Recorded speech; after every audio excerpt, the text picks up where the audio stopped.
तो दोस्तों सब्सक्राइब कीजिए हमारा चैनल करियर पॉइंट और लेटेस्ट वीडियो नोटिफिकेशन के लिए बेल आइकन को दबाएं। हेलो फ्रेंड्स, कैसे हो आप सभी। करियर पॉइंट पे आप सभी का स्वागत है। मैं अंशुल आज आपके लिए लेकर आए हूँ फंडामेंटल राइट्स का पार्ट 3। तो हम इंडियन पॉलिटी के लेक्चर्स हम देखते हैं आपके पास। तो आज हम जो सीरीज़ है फंडामेंटल राइट्स की, उसका पार्ट 3 हम पढ़ने वाले हैं। तो इस सीरीज़ में हम क्या करने वाले हैं, आज जो लेक्चर है उसमें आर्टिकल 15 और से लेकर के 18 तक का हम पढ़ने वाले हैं। और उसके साथ जो मंडल कमीशन है, मंडल कमीशन क्यों बनाया गया था, किस चीज़ के लिए बनाया गया था और कब किसने इसको स्थापित किया था, उसके बारे में जानेंगे। और ये मंडल कौन थे, इनके बारे में हम जानेंगे। तो चलिए आज का लेक्चर स्टार्ट करने से पहले अगर आपने चैनल को सब्सक्राइब नहीं किया है तो चैनल को सब्सक्राइब कर लीजिए और बेल आइकन को हिट कर लीजिए, ताकि जो हमारे चैनल से जुड़ी हुई सारी अपडेट्स हैं वो आपको समय समय पर सबसे पहले मिलती रहें। तो चलिए स्टार्ट करते हैं आज का लेक्चर। तो सबसे पहले देख लेते हैं आर्टिकल 15 में क्या कह रहा है। आर्टिकल 15 में क्या कह रहा है, जो prohibition of discrimination on certain grounds, तो कुछ ग्राउंड्स के ऊपर कैसे डिस्क्रिमिनेशन नहीं किया जा सकता, उसके प्रोहिबिशन कैसे कर रखा है। मतलब सरकार के ऊपर या फिर जो एक तरह से इंडिविजुअल है उसके ऊपर कॉन्स्टिट्यूशन ने क्या वो लगा रखा है, प्रोहिबिशन वगैरह लगा रखी है, रिस्ट्रिक्शन लगा रखी है कि आप इन बेसिस पे किसी के साथ भी, किसी भी इंडिविजुअल के साथ भेदभाव नहीं कर सकते, डिस्क्रिमिनेशन नहीं कर सकते। तो उसमें क्या कह रहा है कि जो state shall not discriminate against any citizen, तो किसी भी सिटीजन के खिलाफ कोई भी डिस्क्रिमिनेशन नहीं हो सकता, कोई भी भेदभाव नहीं करेगा। कौन नहीं करेगा? स्टेट की डेफिनेशन हमने कल बताई थी कि स्टेट क्या था, कि जो सेंट्रल गवर्नमेंट होगी, स्टेट गवर्नमेंट होगी, या फिर जो लोकल एक तरह से अथॉरिटीज़ वगैरह, पंचायत होगा, म्यूनसिपलिटी होगी, तो ये सभी क्या इसमें आती हैं, जो स्टेट में आती हैं। तो ये किसी भी प्रकार का डिस्क्रिमिनेशन नहीं करेगा किसी भी सिटीजन के खिलाफ ऑन द ग्राउंड्स ऑफ, किस बेसिस पे? रिलीजन के बेस पे, रेस के बेस पे, कास्ट के बेस पे, सेक्स के बेस पे और प्लेस ऑफ बर्थ के बेस पे। तो केवल धर्म, जाति, लिंग या जन्म स्थान के आधार पर किसी भी नागरिक के साथ भेदभाव नहीं किया जाएगा। और ये ओनली वर्ड क्यों किया गया है कि मतलब इनके अलावा किसी भी और, जैसे कोई भी और कैटेगरी आ गई, कोई भी ऑन ग्राउंड है, तो उसके ऊपर क्या कर सकते हैं, भेदभाव किया जा सकता है सरकार के द्वारा, स्टेट के द्वारा। तो ये सिर्फ ये ग्राउंड जो 5-6 दिए गए हैं, रिलीजन, रेस, कास्ट, सेक्स और प्लेस ऑफ बर्थ, तो इनके बेसिस पे किसी के साथ भेदभाव नहीं हो सकता। बाकी कोई भी और भी कैटेगरी है, कोई और आधार है, तो उसके ऊपर क्या हो सकता है, जो सिटीजन वो डिस्क्रिमिनेशन जो गवर्नमेंट है, स्टेट है, वो कर सकता है। तो सेकंड का इसमें क्या कह रहा है कि second provision of article 15 says that, तो सेकंड प्रोविजन क्या है आर्टिकल 15 का, वो कहता है कि no citizen shall be subjected to any disability, liability, restriction और कंडीशन ऑन ग्राउंड्स ऑफ, यही सारे जो कंडीशन है, रिलीजन, रेस, सेक्स, कास्ट और place of birth with regard to, तो किन किन बेसिस पे नहीं कर सकता। तो इसमें एक बार ये लाइन का मतलब जान लेते हैं। इस लाइन में क्या कह रहा है कि जो आर्टिकल 15 है उसका जो दूसरा प्रावधान है, पहला प्रावधान तो ये कह दिया कि ये डिस्क्रिमिनेशन नहीं करेगा स्टेट। सेकंड प्रावधान ये कहता है कि किसी भी नागरिक को केवल धर्म, जाति, लिंग या फिर जन्म स्थान के आधार पर विकलांगता, दायित्व या प्रतिबंध या शर्त के अधीन नहीं किया जाएगा। यानी कि उसके खिलाफ, उसके लिए कोई शर्त नहीं रखी जाएगी कि आपको अगर इस धर्म के हो, आप इस जाति के हो, तो आपको ये लायबिलिटी होगी, आपका ये रेस्ट्रिक्शन होगी आपके ऊपर, या आपको ये कंडीशन फुलफिल करनी होगी, तभी आपको ये जो जॉब है या फिर कुछ और फैसिलिटी है वो दी जाएगी। तो इस तरह से कोई भी कंडीशन, रेस्ट्रिक्शन, लायबिलिटी, डिसेबिलिटी नहीं रख सकते किसी पर्सन के ऊपर, इन जो 6 बेसिस हैं, यानी कि रिलीजन, रेस, कास्ट, सेक्स और प्लेस ऑफ बर्थ। तो इसमें क्या कह रहा है कि जो access to shops, public restaurant, hotel, place of birth, place of public entertainment, यानी कि जो शॉप्स हैं, पब्लिक रेस्टोरेंट है, होटल हैं, या फिर जो एंटरटेनमेंट के, पब्लिक एंटरटेनमेंट के एक तरह से क्या है, प्लेसेस हैं, यानी कि सिनेमा हॉल वगैरह हो गए, या फिर एक तरह से मेले वगैरह होते हैं जो, तो वहाँ पे किसी की पहुँच को रोका नहीं जा सकता। उसकी किसी को ये नहीं कहा जा सकता कि ये मंदिर है, इसमें आप जो एक तरह से शूद्र हैं या फिर नीची जात के लोग हैं वो वहाँ नहीं जा सकते, या इस तरह का मतलब कोई भी डिस्क्रिमिनेशन वहाँ पे नहीं कर सकते। नेक्स्ट है use of wells, tanks, bathing ghats, roads, public places of public resort maintained wholly और पार्टली बाय स्टेट फंड्स और dedicated to use of general public. तो मतलब जो जनरल पब्लिक के लिए, यानी आम जनता में क्या आ गया, हर सिटीजन आ गया, चाहे वो किसी भी कास्ट से हो, किसी भी रिलीजन से हो, किसी भी रेस से हो, या किसी भी प्लेस ऑफ बर्थ से हो। तो उसको कहा जो वाटर टैंक, मतलब कुओं में, टैंकों में, जो स्नान घाट हो गए, सड़क हो गए, या फिर जो सार्वजनिक रिजॉर्ट है, या कोई भी और ऐसा प्लेस जो जनरल पब्लिक के लिए निर्धारित है, या फिर जिसको स्टेट फंड यानी कि एक तरह से सरकार के द्वारा मेंटेन किया जाता है, वॉली और पार्सली, यानी कि उसमें थोड़ा बहुत भी अगर सरकार का सहयोग है तो उसमें वहाँ पर सरकार क्या नहीं कर सकती, जो डिस्क्रिमिनेशन है पीपल के खिलाफ वो नहीं कर सकती। इसमें नेक्स्ट कर रहा है this provision prohibits discrimination both by state और पब्लिक प्राइवेट इंडिविजुअल। ये मतलब इसमें क्या कहेगा, इसमें सिर्फ ये नहीं है कि भी सरकार डिस्क्रिमिनेशन नहीं कर सकती। आप जो प्राइवेट है, कोई भी एक इंडिविजुअल है वो कर सकता है, नहीं ऐसा कुछ नहीं है। प्राइवेट इंडिविजुअल के खिलाफ भी क्या है, ये प्रोहिबिशन देता है कि आप भी डिस्क्रिमिनेशन नहीं कर सकते। While the first provision prohibits the discrimination only by the state. इसमें कह रहा है कि जो फर्स्ट प्रोविजन था वो तो कहता है कि सिर्फ स्टेट नहीं कर सकता भेदभाव, लेकिन जो सेकंड प्रोविजन है उसमें कह रहा है कि जो स्टेट के साथ साथ कोई भी इंडिविजुअल है तो वो भी भेदभाव किसी के साथ प्लेस ऑफ बर्थ के नाम पर, केस्ट के नाम पर, रिलीजन के नाम पर ये नहीं कर सकता। नेक्स्ट इसमें क्या है, 3 एक्सेप्शन है इस रूल के, जो एक तरह से नॉन डिस्क्रिमिनेशन है, यानी कि किसी के साथ भेदभाव नहीं करना, इसका भी कुछ क्या है एक्सेप्शन वगैरह दे रखे हैं। इस जो प्रोविजन है इसके भी एक्सेप्शन कॉन्स्टिट्यूशन में हमारे मेंशन कर रखे हैं, तो उसके बारे में क्या है देख लेते हैं एक बार। State is permitted to make any special provision for women and children, यानी कि कह रहा है कि अभी क्या कह रहा था कि मतलब सेक्स बेसिस पे या फिर एक तरह से रिलीजन बेसिस पे नहीं कर सकते, लेकिन इन्होंने कहा है कि मतलब कुछ एक्सेप्शन है। तो इसमें क्या है कि जो स्टेट है वो क्या कर सकता है, कोई भी ऐसी स्पेशल प्रोविजन है, स्पेशल प्रिविलेजेस है दे सकता है वुमेन को या चिल्ड्रन को। इनको वुमेन और चिल्ड्रन को क्या है स्पेशल प्रोविजन दी जा सकती है, स्पेशल परमिशन दी जाती है स्पेशल, क्योंकि क्या है कि फॉर एग्जांपल क्या है reservation of seats of women in local bodies and provision of free education for children. तो ये क्यों दी जाती है, ताकि इनका क्या है जो विकास हो सके, इनका अच्छे से डेवलपमेंट हो सके, और इनको क्या है प्रॉपर इनको भागीदारी मिल सके, प्रॉपर इनको एक तरह से अपनी जो पहचान बनाने के लिए जगह मिल सके। तो इसलिए क्या किया जाता है, ये जो प्रोविजंस वगैरह बनाए जाते हैं। तो इसमें जैसे क्या है कि जैसे जो सीट्स वगैरह रिजर्व की जाती हैं लोकल बॉडीज़ हो गया, या फिर पार्लियामेंट है, राज्यसभा है, लोकसभा है, तो वहाँ पर वुमेन के लिए क्या है कुछ फिक्स की जाती हैं, 33% सीट होगी या फिर उससे भी मिनिमम, अगर वो सरकार जो चाहे तो इतने प्रोविजन क्या कर सकते हैं, बना सकते हैं कि भी वुमेन के लिए ये सीट रिजर्व होंगी। या फिर बसों में कह सकते हैं कि भी यहाँ 1 से लेकर के 10 सीटें हैं जो वुमेन के लिए रिजर्व हैं, चिल्ड्रन के लिए रिजर्व है। और क्या कई बार तो कहते हैं जो ओल्ड के लिए भी क्या है रिलीजन, एक तरह से जो पब्लिक बसें वगैरह हैं वहाँ पे भी क्या करते हैं कि भी ओल्ड सिटीजन के लिए भी सीट वगैरह बुक करते हैं, एक तरह से रिजर्व की जाती हैं। तो इसी तरह क्या है प्रोविजन ऑफ फ्री एजुकेशन भी है कि भी बच्चों को क्या मिलेगा, 6 से लेकर के 14 साल के बच्चे हैं उनको सरकारी जितने भी इंस्टीट्यूशन हैं वहाँ पे फ्री एक तरह से वो मिलेगी, एजुकेशन मिलेगी। नेक्स्ट क्या कह रहा है बी पार्ट में, क्या कह रहा है state is permitted to make any special provision for the advancement of any socially और इकोनॉमिकली बैकवर्ड क्लासेस, यानी कि जो एक तरह से पिछड़े जातियां हैं, पिछड़ी जनजातियां हैं, उनके लिए अगर सरकार कोई प्रोविज़न बनाना चाहते हैं ताकि उनका एक तरह से विकास हो सके, वो वहाँ पे जो पिछड़ापन है उससे निकल सके बाहर, तो इस तरह के सिटीजन्स के लिए भी क्या है सरकार जो एडवांसमेंट उनके एक तरह से बना सकती है ताकि उनका क्या हो सके,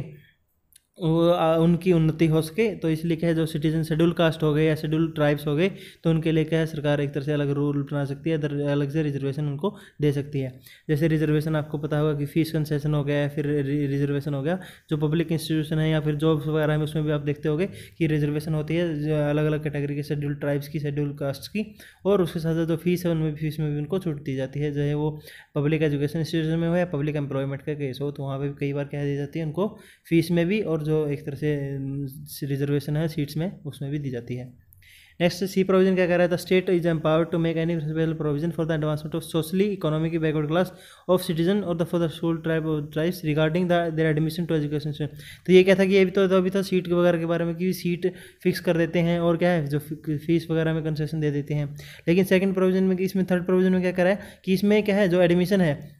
यानी कि उसको कुछ मतलब एक तरह से एडवांसमेंट के लिए एडमिशन जो एजुकेशन इंस्टीट्यूशन हो गया उन प्राइवेट या उसमें क्या है प्राइवेट भी आ गए और सरकारी भी आ गए, तो प्राइवेट हो या सरकारी हो तो उसमें क्या है सरकार उनको छूट दे सकती है कि मान लो जो पासिंग मार्क्स हैं एक तरह से उसमें छूट दे सकती है, यानी कि जो एक तरह से कट ऑफ है तो वहाँ पे कैसे जैसे छूट होती है आपको पता ही होगा, आप जैसे एग्ज़ाम वगैरह देते हैं तो जो एक तरह से बैंकिंग एग्ज़ाम वगैरह हो गए या फिर जो एक तरह से एडमिशन प्रोसेस है कहीं किसी एजुकेशन इंस्टीट्यूशन की, चाहे वो सरकारी हो या प्राइवेट हो, तो वहाँ पर क्या होता है कुछ उनको छूट दे दी जाती है, या तो या एडिड है अनएडिड है, ये माइनॉरिटी एजुकेशन इंस्टीट्यूशन है ना, उनको छोड़ करके सभी के जगह क्या है ये छूट सरकार दे सकती है। स्टेट के पास पावर है, एम्पावर्ड स्टेट एम्पावर किया गया है जो कॉन्स्टिट्यूशन के द्वारा, उसको सारी पावर्स दे दी गई है। नेक्स्ट है आर्टिकल नंबर 16। आर्टिकल नंबर 16 में क्या कह रहा है, equality of opportunity in public employment, यानी कि जो सरकारी रोजगार है उसमें अपॉर्चुनिटी का क्या है इक्वालिटी देना, ये क्या है आर्टिकल 16 में इसको बताया गया है। तो जो आर्टिकल 15 था इसमें एजुकेशन जो एक तरह से एम्प्लॉयमेंट वगैरह के बारे में नहीं बताया गया था, वो मैं सिर्फ आपको एग्जाम्पल के तौर पर बता रहा था कि भी कैसे कैसे छूट वगैरह हम दी जा सकती हैं। तो ये सिर्फ एजुकेशन, जहाँ पे एजुकेशन के मामले में क्या है ये इन्होंने बताया गया है। तो एजुकेशन इंस्टीट्यूशन में क्या क्या दे सकते हैं, एजुकेशन के लिए डिस्क्रिमिनेशन वगैरह कर सकते हैं जो शेड्यूल ट्राइब्स हैं, शेड्यूल एक तरह से कास्ट हैं, और उसके साथ साथ जो एक तरह वुमेन और चिल्ड्रन के साथ भी ये कर सकते हैं। तो आर्टिकल 16 क्या कहता है, provide for equality of opportunity for all citizen in matter of employment और अपॉइंटमेंट। तो किसी भी ऑफिस में अंडर स्टेट के अंडर अगर कोई भी ऑफिस है, कोई भी नौकरी सरकारी नौकरी है, तो उसमें क्या कर सकती है जो सरकार है वो सबको क्या करेगी, इक्वल अपॉर्चुनिटी प्रोवाइड करेगी सभी सिटीजन्स को, वो एम्प्लॉयमेंट का मैटर हो या फिर जो है अपॉइंटमेंट का मैटर हो या नियुक्ति या फिर रोजगार के मामलों में सभी को नागरिकों के लिए अवसर की समानता प्रदान करता है। तो no citizen can discriminate against और इन एलिजिबल एनी एम्प्लॉयमेंट और office under state on the ground of religion, race, sex, caste, descent, place over. तो इन कैटेगरीज में क्या है नहीं कर सकती सरकार, किसी भी सिटीजन के साथ डिस्क्रिमिनेशन नहीं कर सकती कि या तो उसको ये कह देगी भी आप इसमें पोस्ट में अप्लाई ही नहीं कर सकते, या ये कह देगी भी आप इसके लिए एलिजिबल नहीं होते, ये चीज़ें वो सरकार नहीं कर सकती। अगर उसके कंडीशंस जो एक तरह से जो पोस्ट के लिए कैसी कंडीशंस निकाली गई हैं, अगर वो कंडीशंस सभी सेटिस्फाई करते हैं तो सभी के यहाँ इक्वल हैं और सभी को इक्वल अपॉर्चुनिटी मिलेगी एम्प्लॉयमेंट में और अपॉइंटमेंट में। इसमें क्या कर रहे हैं, 3 एक्सेप्शन इसमें भी दी गई है कि पहला क्या, parliament can prescribe residence as a condition for certain employment और अपॉइंटमेंट इन स्टेट और यूनियन टेरिटरी और लोकल अथॉरिटी और अदर अथॉरिटी। तो क्या कह रहे हैं कि मतलब रेजिडेंस की वो कर सकती है, लेकिन प्लेस ऑफ बर्थ के ऊपर वो क्या नहीं कर सकती कि भी आपके ऊपर कंडीशन नहीं लगा सकती। लेकिन रेजिडेंस की भी आप अगर मान लो हरियाणा में है कोई पोस्ट निकले तो सरकार उसके ऊपर कह सकती है कि भी जो बंदे हरियाणा में रह रहे हैं उनको ये कंडीशन सेटिस्फाई करनी पड़ेगी, मतलब जो कंडीशन है हरियाणा में रहने की वो सेटिस्फाई करनी पड़ेगी। लेकिन वहाँ पे ये कंडीशन नहीं लगा सकते कि आपको हरियाणा में जन्म लेना ज़रूरी है। तो ये कुछ एक्सेप्शंस वहाँ पे सरकार दिए गए हैं उसको, जो मतलब एक तरह से जो वहाँ की लोकल एक तरह से अपनी कल्चर को बचाने के लिए वहाँ के लोकल जो वहाँ के रेजिडेंट्स हैं उनको ज़्यादा प्रेफरेंस दी जा सकती है। तो state can provide for reservation और appointment of post in favour of any backward class. तो बैकवर्ड क्लास के लिए रिजर्वेशन वगैरह जो सरकार है वो प्रोवाइड कर सकती है। That is not adequately represented in state services. तो क्या है कि जिसका मतलब क्या है कि एक तरह से जिनके वहाँ पे क्या है काफ़ी पिछड़े हुए हैं और उनको क्या है उनको आगे बढ़ाने के लिए, क्योंकि उनकी रिप्रेजेंटेशन वगैरह भी क्या है जो एक तरह से सरकारी नियुक्तियों में पदों में वह काफ़ी कम है, तो उसके बढ़ावा देने के लिए भी क्या कर सकती है सरकार रिजर्वेशन दे सकती है। जो बैकवर्ड क्लास के लोग हैं तो उन सेवाओं में जिनमें पर्याप्त क्या है प्रतिनिधित्व नहीं है उन बैकवर्ड क्लासेस का या उन बैकवर्ड क्लास के पीपल का। तो नेक्स्ट है, law can provide that incumbent of an office related to religious और डिनोमिनेशन इंस्टीट्यूशन और a member of its governing body should be belong to the particular region और डिनोमिनेशन। ये कह रहा है कि मतलब जैसे कोई मदरसा हो गया तो मदरसा के टीचर हो गए या फिर रिलीजियस एजुकेटर हैं आदमी में, तो यानी कि अगर मान लो कोई धर्म से रिलेटेड कोई एक तरह से पोस्ट है कि जिसमें धर्म किसी भी एक पर्टिकुलर धर्म का ही क्या है हो सकता है, जैसे कि मान लो कहीं आर्मी में मंदिर है तो वहाँ पे आर्मी में अगर पुजारी की जरूरत है तो पुजारी तो हिंदू ही होगा ना, उसमें मुस्लिम नहीं हो सकता। तो उसमें क्या है वहाँ पे जो सरकार है वो क्या कर सकती है एक तरह से इसका जो एक्सेप्शन है इसमें कर सकती है और वहाँ पे रिजर्वेशन वगैरह अलग से प्रोवाइड कर सकती है, कंडीशन रख सकती है कि भी आपको इसी रिलीजन का होना ज़रूरी है। तो वो सिर्फ उन्हीं पोस्ट में जहाँ पे जो रिलीजन से रिलेटेड ही पोस्ट हैं, जैसे कि मदरसों में टीचर है, मदरसा क्या होता है एक मुस्लिमों के लिए स्कूल होता है एक तरह से, तो उसमें टीचर वगैरह रखना है तो उसमें मदरसा मुस्लिम ही होना चाहिए क्योंकि वो मुस्लिम टीचिंग्स वगैरह करता है, प्रीचिंग्स वगैरह करता है। और जो है रिलीजियस एजुकेटर है यानी कि आर्मी में जैसे अगर क्रिश्चियन वो चाहिए चर्च के लिए चाहिए है जो एक तरह से क्रिश्चियन फादर होता है, और मदरसा उसमें मौलाना चाहिए है, मौलवी चाहिए है जो एक तरह मस्जिद वहाँ होती हैं जहाँ पे, और उसके साथ जैसे हिंदू धर्म का वहाँ पे टेंपल वगैरह है तो उसके लिए पुजारी चाहिए तो उसी पर्टिकुलर धर्म का होगा। और इसलिए इसमें क्या कर सकती है सरकार इस इन केसेस में जो डिस्क्रिमिनेशन है वो कर सकती है रिलीजन के बेस पे। नेक्स्ट है मंडल कमीशन। तो मंडल कमीशन के बारे में जान लेते क्या कह रहा है मंडल कमीशन। तो मंडल कमीशन क्या है, 1979 में मोरारजी देसाई गवर्नमेंट ने क्या था इसको मंडल कमीशन बनाया था। इसका क्या काम था, इसका काम था सेकंड बैकवर्ड क्लास कमीशन था। ये constituted under the chairmanship of BP Mandal. तो बीपी मंडल जी के जो चेयरमैनशिप के अंडर क्या बनाया था ये सेकंड बैकवर्ड क्लास। तो ये बैकवर्ड क्लासेस के लिए कमीशन बनाया गया था 1979 में। तो ये मोरारजी देसाई गवर्नमेंट ने बनाया था और बीपी मंडल के जो अध्यक्ष थे इसके कमीशन के, तो इसलिए इसको नाम को जाना जाता है मंडल कमीशन के नाम से इस कमीशन को जाना जाता है।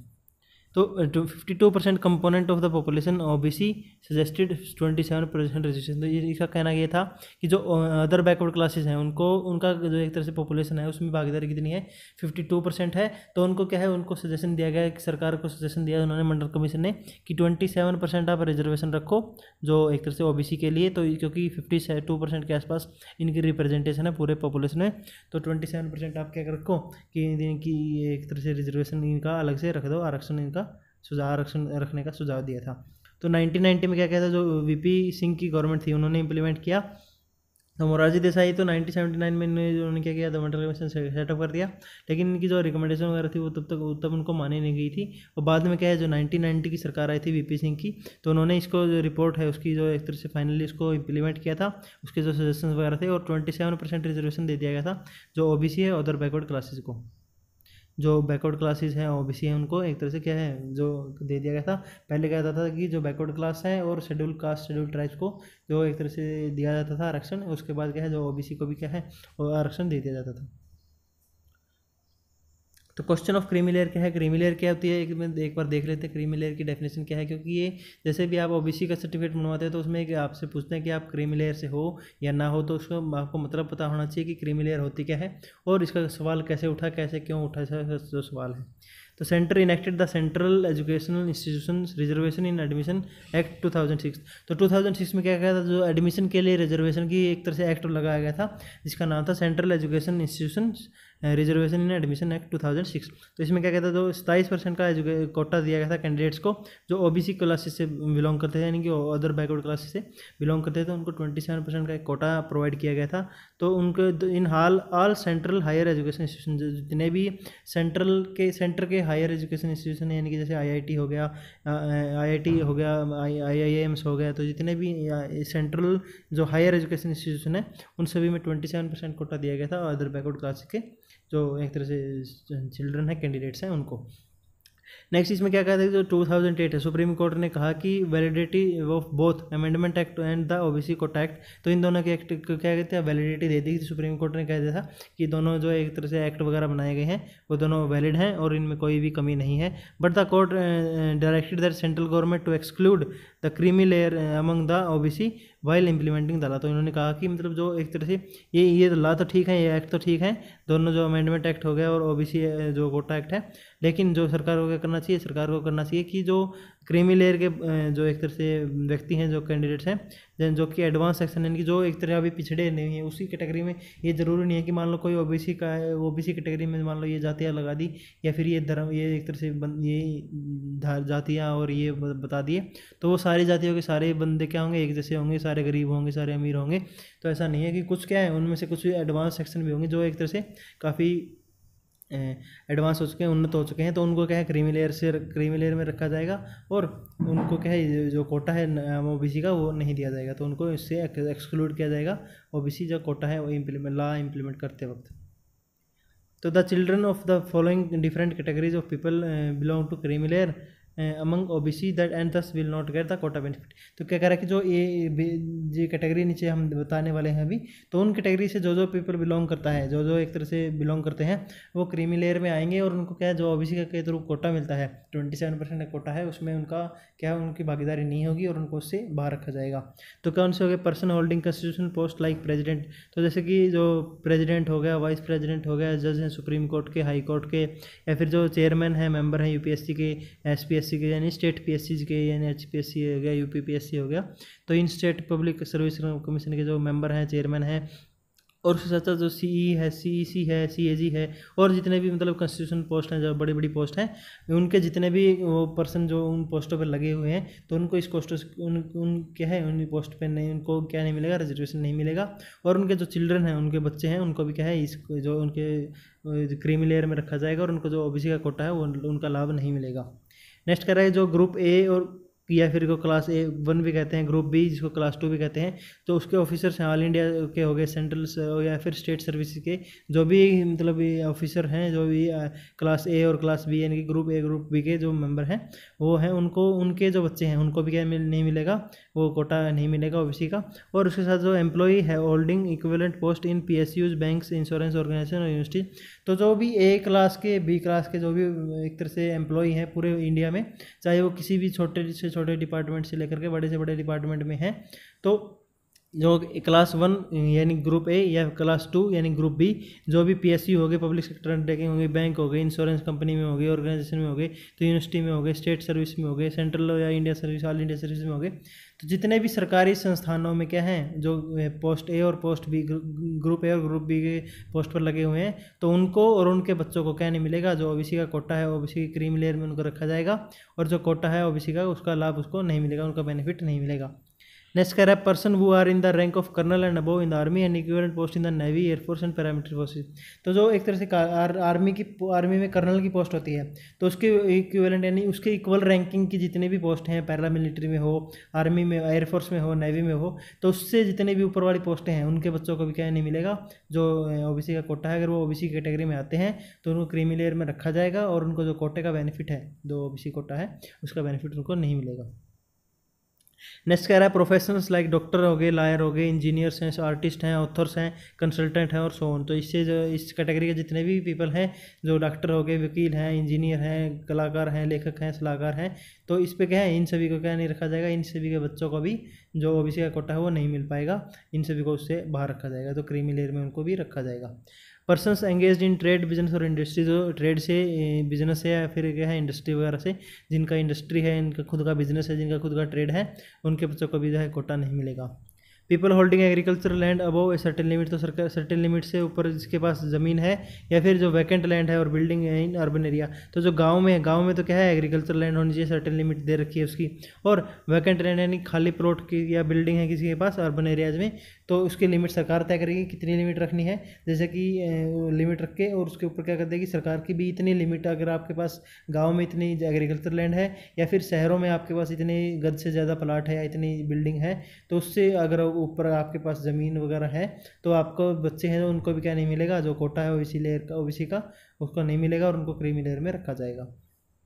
नेक्स्ट है person having gross annual income of more than 8 lakh, तो अगर और possessing wealth above exemption limit, तो या मतलब एग्जेम्पशन लिमिट से ऊपर की जो छूट की सीमा दे रखी है 8 लाख की सीमा, यानी जो इससे जिसकी इनकम 8 लाख से ज़्यादा है उसको भी क्या है क्रीमी लेयर में रखा जाएगा और उसको कोटा नहीं मिलेगा जो ओबीसी का है। और जो भी मतलब 8 लाख से की उनकी इनकम है या फिर क्या है उनकी एक तरह से वेल्थ है, जो उसके एग्जेम्पशन लिमिट उन्होंने सरकार ने बनाएगी, तो उससे ज़्यादा जितनी होगी उससे छूट से ज़्यादा, तो उसको भी क्या है ओबीसी का कोटा नहीं मिलेगा, उनको क्रीमी लेयर में रखा जाएगा। तो ये क्या है कि शुरू में इनको रखा गया था कि मैं जिसकी तनख्वाह कितनी है 1 लाख से ज़्यादा है, या फिर पहले रखा गया 2.5 लाख से ज़्यादा, फिर 4.5 किया गया इसको, फिर 6 किया गया और अभी किसको 8 कर दिया गया। तो ये क्या है टाइम के साथ, जैसे आपको पता होगा कि जो 1947 में आज़ादी हुई थी, देश को आज़ाद मिला था, तो उसके बाद क्या है उस टाइम तक 1 लाख की जो सैलरी होती थी वो काफ़ी बड़ा होता था, तो 1 लाख उसकी लिमिट रखी गई थी। उसके बाद 2.5 लाख हो गया, 4.5 लाख हो गया, 6 लाख हो गया, तो धीरे धीरे इसको लिमिट को बढ़ा दिया गया था, क्योंकि क्या है एक तरह से जो नॉर्मल जीडीपी है एक तरह से वो बढ़ रही है देश की, और जो पर कैपिटा इनकम है वो भी बढ़ रही है, तो इसके लिए जो मिनिमम इनकम है उसको भी क्या है हर साल क्या है हर बार जो कुछ सालों में, एक डेकेड में या कुछ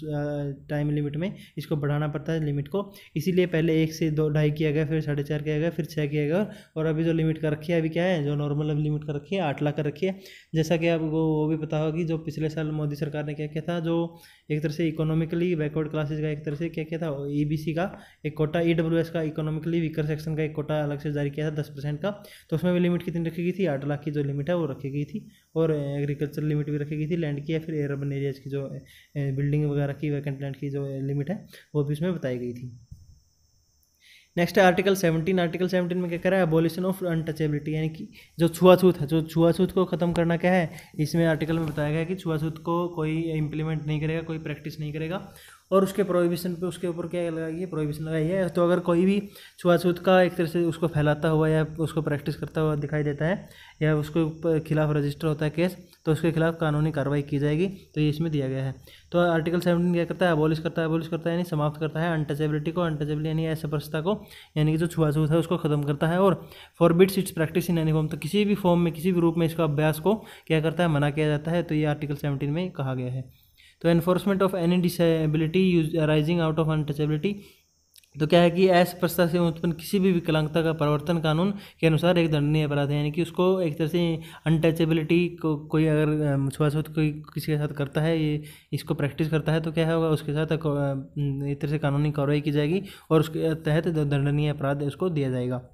नेक्स्ट कह रहा है कि untouchability offence act 1955 was framed accordingly, तो इसके लिए क्या बनाया गया, जो 1955 में एक्ट बनाया गया था अनटचेबिलिटी ऑफेंसेस एक्ट, यानी कि एक तरह से असपृष्टता क्या है अपराध है, तो असपृष्टता अपराध के लिए अधिनियम बनाया गया था 1959 में। तो उसके अनुसार क्या गया था कि जो मतलब अनटचेबिलिटी को पूरी तरह से बैन कर दिया गया था, उसको कोई भी एक तरह से प्रैक्टिस में नहीं ला सकता।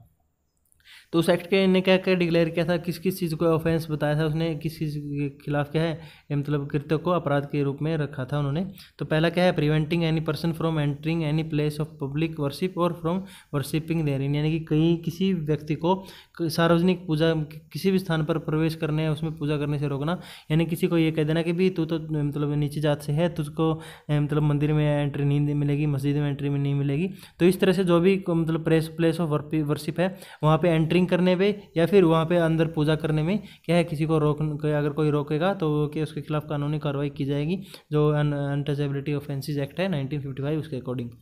नेक्स्ट कह रहा है कि justifying untouchability on traditional, religious, philosophical और अदर ग्राउंड। तो क्या कह रहा है कि मतलब अनटचेबिलिटी को किसी भी मतलब एक तरह से आधार पर क्या नहीं बनाया जा सकता, उचित नहीं ठहराया जा सकता। तो अगर कोई उसको उचित ठहराता कि भी ये तो हमारे धर्म में लिखा हुआ है कि पारंपरिक है या फिर धार्मिक है, दार्शनिक है, किसी भी आधार पर अगर कोई कहता है कि ये मतलब ये ठीक है, अनटचेबिलिटी होनी चाहिए, तो उसके खिलाफ क्या है कानूनी कार्रवाई की जाएगी और उसको क्या है जेल की सजा भी सुनाई जा सकती है, दंडनीय अपराध उसको दिया जा सकता है। नेक्स्ट कह रहे हैं denying access to any shop, hotel और प्लेस ऑफ पब्लिक एंटरटेनमेंट, यानी कि जो सार्वजनिक मनोरंजन के प्लेस हैं जैसे कि होटल हो गए, शॉप होगी, कोई भी शॉप होगी या फिर रेस्टोरेंट वगैरह है या फिर कोई भी सिनेमा घर वगैरह हो गए, पब्लिक पार्क हो गए, थीम पार्क हो गए, तो वहाँ पे किसी को एंट्री देने से मना नहीं किया जा सकता। उसको किसी को भी जो एक तरह से वहाँ से इनकार नहीं किया जाता कि आपको एंट्री नहीं मिलेगी, क्योंकि आप एक तरह से उसको छुआछूत को फैलाने के लिए वो ऐसा नहीं कर सकता कोई भी, अगर वो कोई भी किसी भी कास्ट से है, किसी भी एक तरह से रिलीजन से है, तो उसको वहाँ पे कोई भी हर पर्सन को आज़ादी है कि वो कहीं भी जा सकता है किसी भी प्लेस पे। तो इसमें नेक्स्ट कह रहा है कि insulting a person belonging to schedule caste और द ग्राउंड ऑफ अनटचेबिलिटी। तो क्या करेंगे, ऐसे प्रस्ताव यानी छुआछूत के आधार पर किसी अनुसूचित जाति के व्यक्ति को का अपमान करना भी क्या है, एक तरह से अपमान करना, उसको कुछ उल्टा सीधा कह देना कि उसके बेस पर भी क्या कर सकते हैं, उसके खिलाफ दंडनीय अपराध एक होता माना जाएगा और एक कानूनी कार्रवाई उसके खिलाफ की जाएगी।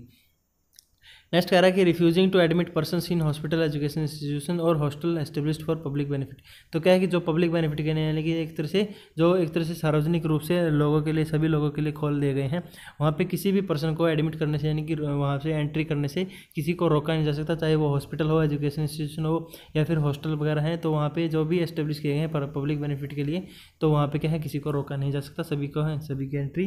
वैलिड है और सभी किसी को भी वहाँ पे ये नहीं कहा जा सकता कि आपको यहाँ पे एंट्री नहीं मिलेगी, आपको यहाँ पे जो एंट्री नहीं मिलेगी, आपको यहाँ पे एडमिशन नहीं मिलेगा। नेक्स्ट कह रहा है कि जो प्रीचिंग अनटचेबिलिटी डायरेक्टली और इनडायरेक्टली यानी कि उसका प्रचार करना एक तरह से, चाहे वो डायरेक्टली हो या इनडायरेक्टली, प्रत्यक्ष रूप से हो या अप्रत्यक्ष रूप से हो, अगर कोई उसका प्रचार करता हुआ दिखता है, प्रचार करता हुआ पाया जाता है, तो उसके खिलाफ कानूनी कार्रवाई की जाएगी, उसके खिलाफ दंडनीय एक तरह से कार्रवाई की जाएगी। नेक्स्ट है रिफ्यूजिंग टू सेल गुड्स और render service to any person. तो किसी भी व्यक्ति को कोई भी सामान या सेवाएं बेचने से, प्रस्तुत करने से कोई भी मना नहीं कर सकता, उसको कोई रिफ्यूज़ नहीं कर सकता। नेक्स्ट कह रहा है 18 है अबॉलिशन ऑफ टाइटल। तो अबॉलिशन ऑफ टाइटल का मतलब क्या है कि एक तरह से जो भी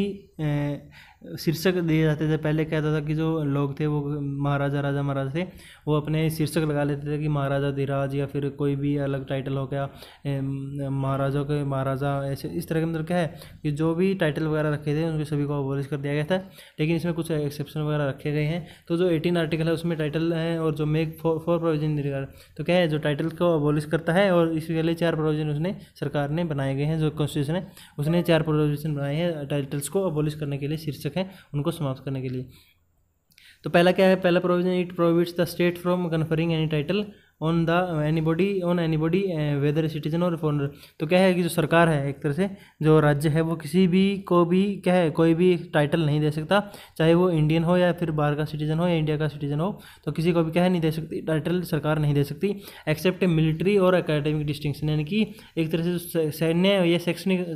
उसके छोड़ करके किसी को भी क्या नहीं दे सकती, कोई भी टाइटल वगैरह नहीं दे सकती। शैक्षणिक टाइटल कैसे हो गया, जैसे कि उसको वीर चक्र मिला है या फिर कोई कर्नल है तो कर्नल का टाइटल वो अपने आगे नाम के आगे लगा सकता है कि भी कर्नल, जैसे कर्नल अमितोष हो गया, तो इस तरह से मेजर अमितोष हो गए, तो इस तरह से वो टाइटल लगा सकते हैं। शैक्षणिक टाइटल लगा सकते हैं, जैसे पीएचडी में क्या है, पीएचडी के बाद उनको डॉक्टर की उपाधि मिल जाती है, तो डॉक्टरेट मिल जाती है, तो डॉक्टर अपने नाम के आगे वो लगा सकते हैं। तो इस तरह से जो एकेडमिक है और मिलिट्री टाइटल्स हैं वो लगा सकते हैं, लेकिन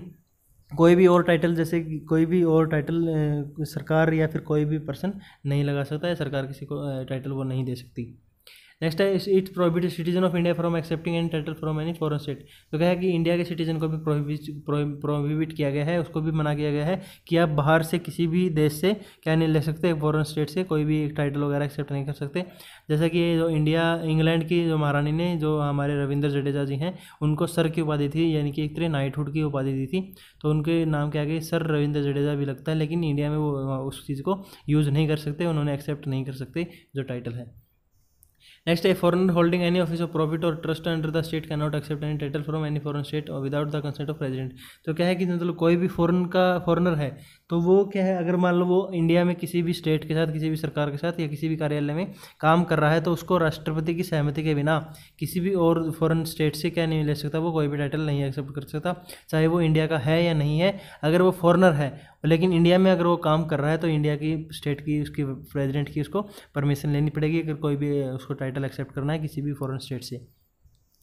नेक्स्ट कह रहा है नो सिटीजन और फॉरेनर होल्डिंग एनी ऑफिस। तो ये कह रहा है कि मतलब कोई भी ऑफिस प्रॉफिट या ट्रस्ट क्या है जो स्टेट के अंडर क्या कर रहा है, वो काम कर रहा है, कोई भी फॉरेनर है या इंडिया का सिटीजन है, तो वो कोई भी एक तरह से प्रेजेंट है, इमोल्यूमेंट है और ऑफिस फ्रॉम एनी और under any foreign state without the consent of present. तो क्या कर सकता है कि किसी भी नागरिक है या विदेशी नागरिक हो या भारत का नागरिक हो, तो अगर वो स्टेट राज्य के अधीन लाभ या विश्वास का कोई पद धारण कर रहा है तो वो राष्ट्रपति की सहमति के बिना क्या नहीं कर सकता, किसी भी विदेशी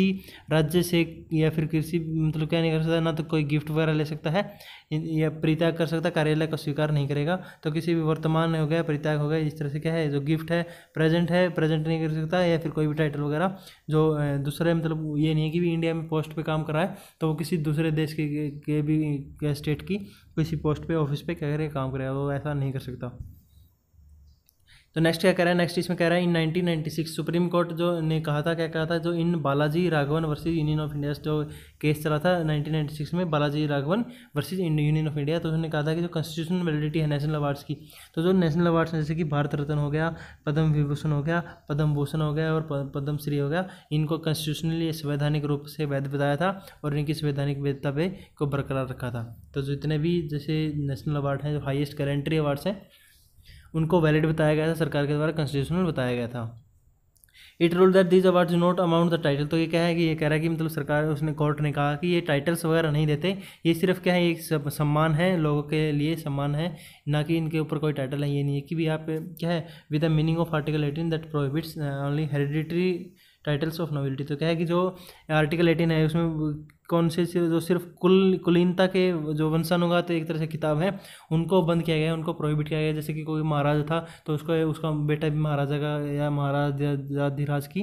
अपने जो टाइटल है वो लगा लेता है। तो इन तरह से के जो टाइटल्स हैं उनको ख़त्म करने के लिए जो आर्टिकल 18 है वो बनाया गया है। तो ये कह रहा है कि जो ये अवार्ड है भारत रत्न वगैरह, ये क्या है टाइटल नहीं देते हैं, तो इनका क्या है, इनका मेन मकसद क्या है, टाइटल देना नहीं है, शीर्षक की राशि नहीं है। तो however it also ruled that they should not be used as suffix और prefix। तो ये कह रहा है कि मतलब ये सिर्फ सम्मान देने के लिए, उनको सम्मान देने के लिए दिए जाते हैं, ना कि इनको कोई यूज़ कर सकता, कि ये नहीं कर सकता कि मान लो कोई पद्म विभूषण अपना नाम के आगे लगा ले, तो ये शीर्षक की तरह या प्रीफिक्स की तरह बाद में मतलब पहले या नाम के बाद में इनको यूज़ नहीं किया जा सकता। किसी भी अवार्ड जिसको अवार्ड मिला है तो अगर वो ऐसा करते हैं तो उनको क्या है जो अवार्ड है उनको वापस ले लिए जाएंगे। तो अगर मान लो कोई उसका नाम यूज़ कर रहा है अपने नाम के आगे या पीछे तो उसका अवार्ड वापस ले लिया जाएगा। So in December 2013, High Court of Andhra Pradesh ordered two cinema personalities Mohan Babu and Brahmanandan to surrender Padam Shri to the President। तो क्या है इन्होंने अपना नाम रख के आगे क्या लगा था कि भी इसका अपने नाम के आगे लगने लगे थे कि पद्म श्री मोहन बाबू या पद्म श्री क्या है जो ब्रह्मानंदन है, तो ये अपने नाम के आगे सफिक्स या प्रीफिक्स के तौर पर इसको यूज़ करने लगे थे। तो इसका आंध्र प्रदेश की जो कोर्ट हाई कोर्ट है उसने दिसंबर 2013 में क्या कहा था कि जो प्रेसिडेंट को अपने जो सरेंडर है वापस कर दो, तो वापस आत्मसमरण अपन जो पद्म श्री का अवार्ड है वो वापस दे दो, क्योंकि आपने क्या है जो आर्टिकल 18 है उसका उल्लंघन किया है।